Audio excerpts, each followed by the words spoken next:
Alrighty, folks, welcome in. Hello, everybody.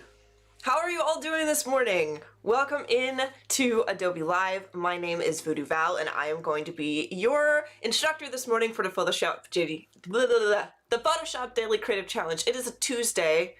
I have my days in order, but still very early in the week, and as you can see, English is hard before at least Thursday afternoon. Yeah, lots of new faces in the chat. I agree, Sean. It's good to see you, Clarissa, Ashraful, Afroja, Frank, Bonita, good to see you. Golden Rose, hello. General Kenobi, hello there. You got a good feeling about this? I'm happy to hear it. Emma, hello. Tracy, Alyssa, Murray, Nick, Mercurial. It is so good to see all of you folks. Hello, Ishmael, Susan, welcome in. If you are over on YouTube this morning, please come over to behance.net/live because that is where I am reading the chat. If you're wondering where all these ghostly folks are that I'm greeting that you don't see in the chat, it is because they are in the Behance chat. That is where the party's happening. That is where I am reading everything. That's where all the helpful links and resources and all that good stuff are going to be posted throughout the class. And I'm going to show you folks this morning, just in case any of you do not know what we're doing or maybe need a refresher on how you can get involved in the challenge. I'm going to jump in and go over it for you before we dive into what I have planned for today. So let me pop over here. This is the landing page for Photoshop. Behance.net/challenge/Photoshop. You'll know you're in the right place if you see April 26th to May 21st up at the top. If you're watching this video and looking for the classes that go along with it, but when you go to this landing page, you do not see the proper date, it is most likely because you are in the future watching a class from the past, but you can actually still get a hold of the challenge and the resources. If you scroll down to the bottom of the page, right down here, you will see all of the past Photoshop Daily Creative Challenges archived here for you. You can also flip through and find all of the past videos if you want to get a hold of the other videos, and you can still find all of the starter files if you would like to download all of the resources I have created for you and follow along. First challenge in Photoshop, Ashraful, that is awesome. I'm so happy to have you here. This is going to be great. Are we ghosts? Yes, Uriel, you guys are ghosts this morning. Robert, it's good to see you. Welcome in. Hello, Jefferson. You're in the future. That's awesome. Tell me how you got there. I'm very, very curious. Hello, RB. It's good to see you again. Welcome in, Hannah. Hi, Bookard. Paul, welcome. Sven, hello, and Christelle, welcome in. I love your name, Christelle. Beatrice, welcome. All right, so yes, this is how you find all of the challenges. At the top of the page, you will have a little 1 through 4 of how to get started, and essentially every day, every weekday, for the next 9 challenges, and then the replays beyond that, we are going to have a challenge unlocked to you in the morning. So this morning you can see it says shapes and gradients, create a 3D effect by adding shapes and shadows to a 2D image. When you hit that get started button, you will download the starter file, which I'm about to pull up right after I dive into the Photoshop Discord, just to show you folks what's going on over here. So if I pull this up, basically you can see on the left-hand side here, you can jump in, you can get some announcements about the challenges. You can see Gus has posted this morning about the challenge that we're about to do. There is always a link to Behance. There's a link to the starter file and a way where you can register for the challenges in this post, and there will be one of these every morning. So if you are not exactly sure when everything will begin, you can always join that Discord by going to bit.ly/PS Discord to get all the information. You can come in here to the challenge channel and post your Photoshop Daily Creative Challenge so that I can check it out. And you can also come in, if I jump in here, where is it at? You can go into the Ask a Question thing here to ask for any advice or anything that you need. And you can also suggest things for future challenges in the challenge suggestions channel. But without further ado, let's dive into what we have planned, because I want to make sure that we finish everything today. So if you pull up your Photoshop and you've downloaded that, that starter file, you will see something that looks a little bit like this. I'm going to go ahead and save my starter file with a different name, so I have a separate file from my starter file 1, because I like to have duplicates. I like to have an untouched file, so I'm going to say Control-Shift-S. I'm going to save to Cloud Documents. I'm going to say starter file 1. I'm just going to call this stream at the end here, and I'm going to save it into a folder, a new folder. 1 second. Okay. Perfecto. All right, so this is what we're going to do today. I have created this shape illustration of sorts of a door knocker, and together we are going to actually change this up and make it look like it's 3D. And we can do this a lot of different ways. We can use gradients to do this. We can use our mouse and the brush tool to do this. We can use textures to do this. We can use, what I'm going to use is a stylus and my brushes in order to do this. And it's a very, very simple process just to transform this into something that looks a little more substantial. So I'm going to go over how I do this, and then I'm going to go over some ways that using this knowledge can actually help you to create things that are a lot more detailed and a lot more impressive than just a simple door knocker, and why this challenge is so important for the future of your design journey. So I have the info folder here that just says challenge 1 and the description of the challenge, which you can either hide or you can delete, which I'm just going to delete it. I've got our door knocker here, which I'm going to shift up to the center of our canvas. And if you open this door knocker group here, you will see I've got a couple of circles with some masks on them to show this circle that is cut out of them. I have got our polygons here that are showing kind of where the door knocker is attached. And then I have also got this ellipse that I use to actually mask these out. But what I'd like to do real quick is kind of walk you through how I made this, just in case you would like to create your own style of door knocker. So I'm going to quickly hide this, and then what I'm going to do is I'm going to come down here to my shapes tool, my ellipse tool, and I am going to, with just some gray, I'm going to drag this out. I'm going to hold shift to make sure it constrains the proportions of this circle. Where did that ellipse go?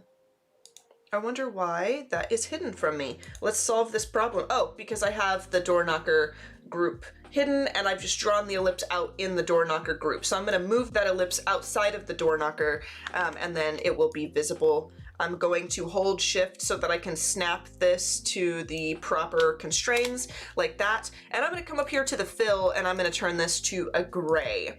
Then what I'm going to do is I am going to Control J to duplicate that, create another ellipse, and I'm going to change this to a slightly lighter color of gray, because I do want them to be a little bit different from each other. And I'm going to take this with Control T. I'm going to hold Alt so that I resize this ellipse from the center, and I'm just going to bump it in like so. So that's how I kind of created this ring shape. And then what I'm going to do is duplicate this yet again with Control J. And I'm going to Control T to free transform it, and I'll bump it in even further like this and hit Enter to place that. And then what I'm going to do is hide that, but hold Control and click on that icon for this layer. And then what I can do, if I'm actually going to bump myself over here so I'm not blocking my my layers here. I'm actually going to use that as the borders for a mask. So I'm going to select this ellipse now that I have the selection of that smaller circle, and hit my, actually, I'm going to grab a selection tool, right click, and say, well, no, maybe I'm not going to do select inverse. I'm going to hit this mask button, which is this little rectangle down here with a circle in it. Boom. I think that'll work. No, I do need to do select inverse. So what I've done is I've masked everything but the center here, and what I want to do is right click, select inverse, and then mask it so that I have the ring. So I'm masking that center out of it. And then I'm going to do the same thing. So I'll hold control and click this circle, select my bottom ellipse here, right click, select inverse, and then I am going to go ahead and add layer mask. So I've created a ring in that way. And I did experiment with the door knocker that is included, adding some shapes here to give it like a little attachment, like where it would be on a door, so that you could grab it and knock it, you know?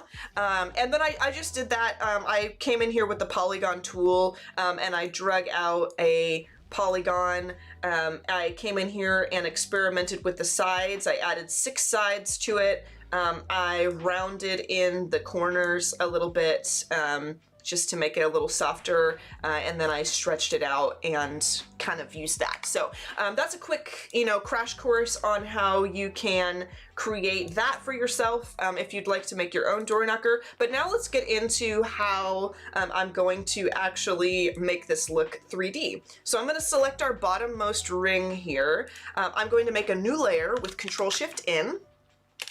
And then I'm going to right click that layer and say create clipping mask, because what I want to do is be able to come in here with a brush tool and lay down some colors and things in a way that does not break the borders of this ring shape that I've created. I don't want any of my paint to go outside the lines. And what I'm going to do is hit B on my keyboard to select my brush tool. I'm going to right click to open my brush panel, and I'm going to select what I think is a pretty cool like brush. You guys know I love charcoaly brushes and things with texture, so I'm going to go ahead and do that. I am going to select myself a gray color because I do want this to be gray. I'll go ahead and paint bucket that in there, just to, to make that gray. And then with the brush on a lighter color, what I'm going to do is imagine where the light would be hitting this ring if it were 3D. So it would have light, if the light is shining down, like top down on this ring, there would be light up here. So I'm just going to kind of brush that in like so, okay? There's a little bit of light on the top of that. And then with a darker color, I'm going to come in and I'm going to add some shadow underneath here. And just kind of make that a little bit 3D. And you can see that already starts to kind of give us a really interesting depth to this, okay? I also really like I said, texture brushes, and it just kind of almost makes it look like it's made out of metal in a strange way. So I've got that in, and I'm gonna do the exact same thing with this smaller brush. I'll come over here to my polygon, Control-Shift-N to make a new layer. I'll right click that and create clipping mask. And then I'm going to grab a gray color. I'll select my paint bucket tool. If you'd like to know the code or the hotkey for the paint bucket, it's just G on your keyboard. And if you don't see G, you probably need to right click that because maybe you have 3D material or gradient tool selected there. And in reverse now, because now we're on the inside of this ring, I'm going to add some shadow. So let's make it gray. Select my brush with B again, and I'm going to grab a lighter color, but this time we're going to put the light on the bottom, okay? Because if the light is catching down, then this underneath part of this ring is going to be in shadow because it's beneath this top part. So we're going to just go ahead and brush in, some light right there. Masters of light we are this morning, okay? And then I'm gonna snag a darker color and I'm gonna throw, let me make this a little bit darker, maybe like right here. And I'm gonna throw this dark color right under here. And you can see that very instantly made this look like an item that is in 3D rather than the flat ring we began with, which is really, really cool. And then another thing that you can do that I like to do when I'm illustrating in this way and I'm creating an item like this that is a little bit 3D is I like to add more layers and add like highlights and things. So if I wanted to, I could go Control-Shift-N, make a new layer. I will also put this on a clipping mask, and I'm going to grab an even brighter color, an even lighter shade here. And I'm going to come over here with, I'm making my brushes smaller and larger, by the way, by pressing the left and right brackets. You can increase or decrease the size of your brush. And I'm going to come in and I'm going to add like this, this kind of highlight here. I've also, I've pressed E to transition into my eraser, and I've made my eraser the same brush that I was using to actually paint with, because that allows me to erase with much the same texture, like so. So I can start adding a little highlight there. I can do the same thing here with this other layer, add a clipping mask, and we can drop in some serious highlight right here. All right, and then with my eraser, I'll come in and kind of blot it away a little bit just so I'm not getting too crazy. And then on a totally new layer that's not governed by a clipping mask, what I can do is take a sharper brush with an actual white highlight, and I can, oops, let me Control Z, there we go. I can come in here with that sharper brush, and I can very literally like come in and add some serious highlights, like, you know, this light catching here. And I'm not on a clipping mask, which means if I want to kind of paint on this region between the two shapes, I can. I can also hit R on my keyboard so that I can rotate this around. And I'm just throwing in some highlights here, and I've started to create myself a 3D shape. Now, why is this important? Like, it seems fairly simple and maybe a little strange, like to do a challenge on just, you know, adding some simple highlights and shadows to an object. And some of you may be thinking to yourselves, like, well, when am I gonna use this though? Like, that's all well and good, but like, I would prefer to learn some more graphic designy things. Well, number one, there are many ways that you can do this. So if I wanted to use gradients instead of using a brush, because maybe you folks don't have the ability to use a brush, you can use those clipping masks and just, you know, drag a gradient in there. That would also work. That would also be acceptable. You could, like I said in the beginning, you could do some texture, and use blending modes to kind of get your shadows in there. There's a lot of ways that you could do it, but I'm going to show you some use cases in which this is actually really, really great to use. This is something that I use a lot whenever I want to create some kind of really dramatic title or something super cool, and I don't want to 3D model. I found myself in a situation some years ago where I needed to perfect a way to really create myself like a bold, extravagant title for a project, and I did not have time to 3D model. And for some of you, you may not have the 3D model skill. You know, you may be working on it, or maybe it simply doesn't interest you, and so because you don't do that, you may be unable to, let's see, achieve a certain kind of look. So I'm about to pull that up after I add this last highlight, and then I'm going to show you what you're really capable of once you get the hang of this.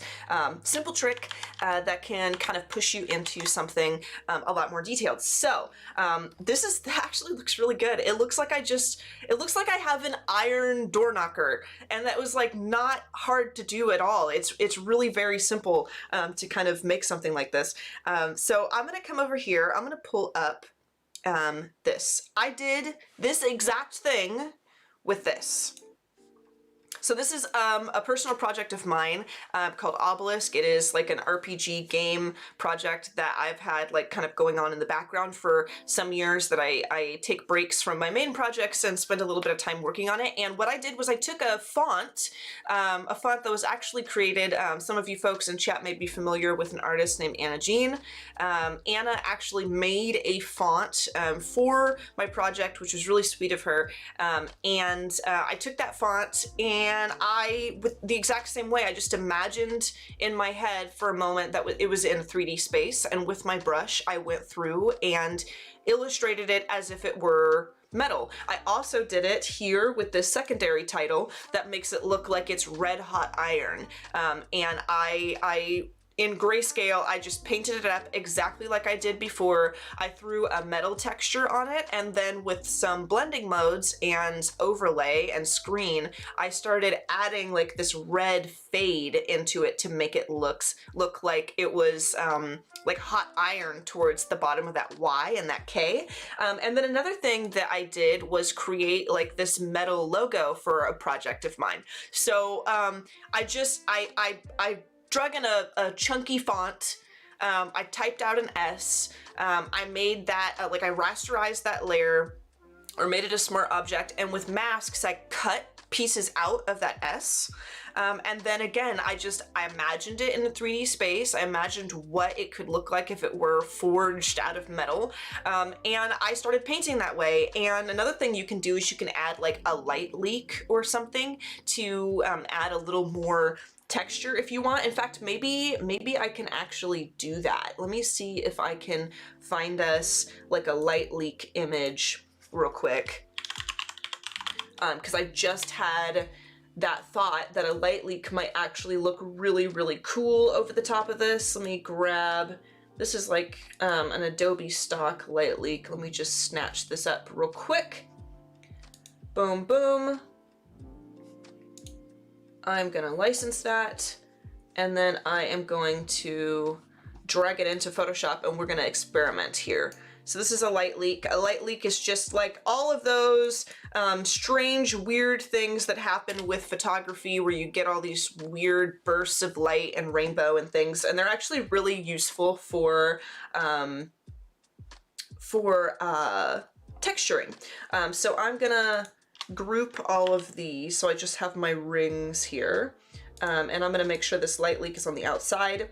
I'm going to right click it and say create clipping mask, so I have it kind of overlaid here, and then I'm gonna scroll through my blending modes. That looks so cool! Ta-da! It looks so neat!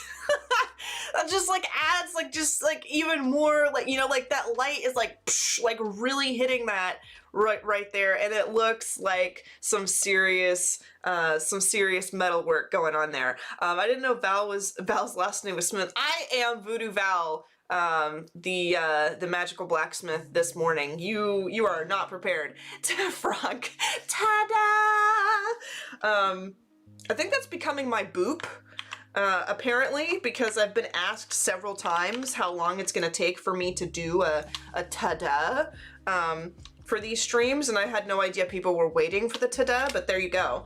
I'm gonna also put this, I just duplicated it and bumped this up, and I'm gonna crank the fill down on this so it's not as wild.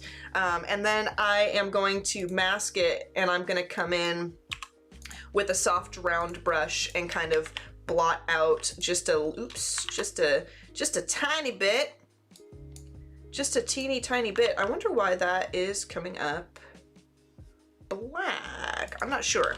So for now, I will simply erase, but know that you can use a mask for this. And then I'm gonna do the same thing here. Please, nobody lose their minds. I am erasing, and erasing is not a great thing to do in this situation, but there you go. And that is all the time I have today, folks. I do not want to get cut off, so I do have to end the stream, but please stay tuned for all of the other wonderful and incredible designers and segments we have coming up for today, and I will be back tomorrow morning at 9 a.m. Pacific time for challenge number 2. Can't wait to see what you folks make. Please post your submissions to the Discord, and I will talk to you folks later. Much love, everyone, and happy designing.